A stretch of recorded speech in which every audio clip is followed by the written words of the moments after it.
सच्ची उपासना, सही जीवन साधना एवं समष्टि की आराधना, यही वह मार्ग है जो व्यक्ति को नर मानव से देव मानव बनाता है। पंडित श्री राम शर्मा आचार्य। साधक का व्यक्तित्व ही साधना क्रम में प्राण फूंकता है, अन्यथा मात्र क्रिया कर्म तो खिलवाड़ बनकर रह जाते हैं। पंडित श्री राम शर्मा आचार्य। पुस्तक का नाम हमारी वसीयत और विरासत।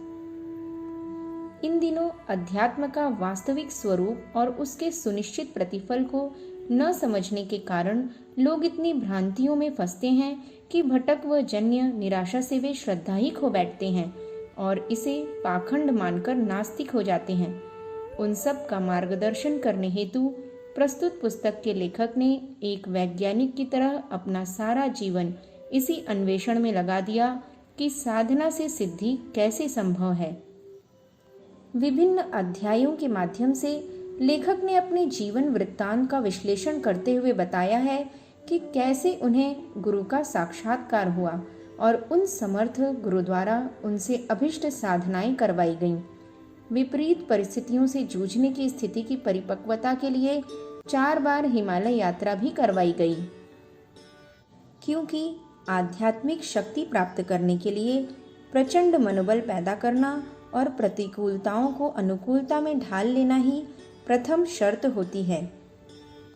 प्रस्तुत पुस्तक एक बुद्धिजीवी और यथार्थवादी द्वारा अपनाई गई कार्य पद्धति है, जिसमें छद्म जैसा कुछ नहीं है।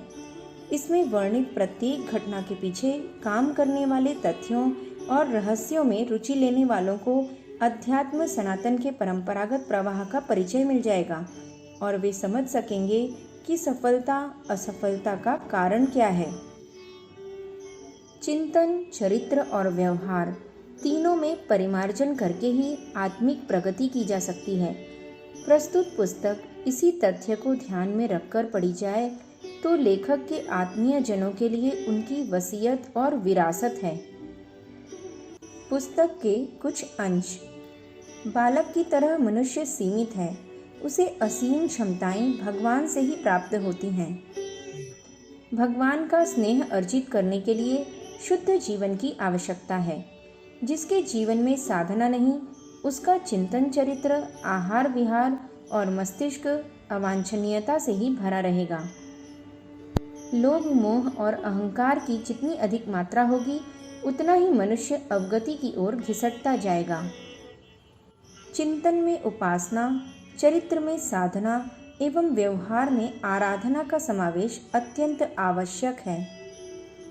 आंतरिक पवित्रता और बहिरंग की प्रखरता में जो जितना आदर्शवादी समन्वय कर सकेगा, वो उन विभूतियों से उतना ही लाभान्वित होगा। आत्मवत् सर्वभूतेषु और वसुधैव कुटुंबकम, यही सिद्धांत ऐसे हैं जिन्हें अपना लेने के बाद मनुष्य की अपार सामर्थ्य और बढ़ जाती है। 10 इंद्रियां प्रत्यक्ष और 11वां मन, इन सब का निग्रह कर लेने पर बिखराव से छुटकारा मिल जाता है।